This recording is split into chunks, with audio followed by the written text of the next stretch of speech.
the stone you've chosen here is the Canungus, just matches beautifully with the blues in the natural stone fascia. That's right. That's right. Roughly how long has it been, the build, since you first started? Well, it was 6 months in council for our DA application. Yep. And then we started building pretty much soon after. The build was about 8.5 months. Yep.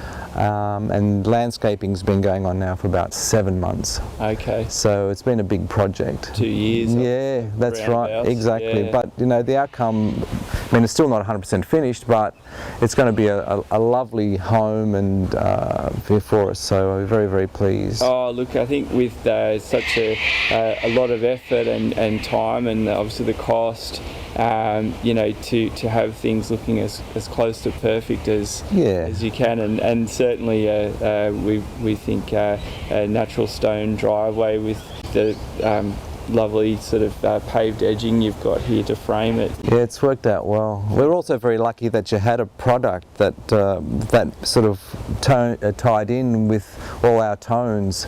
Yep. So this is just perfect, because we could have gone a little bit darker. I think our first sort of a look at your product, we went for something a little bit darker, but then once we saw that wall up, yes, and then we got this sort of swatch. Canunga, yep. So yeah, it actually tied in a lot better. So you did have a lot of selection there.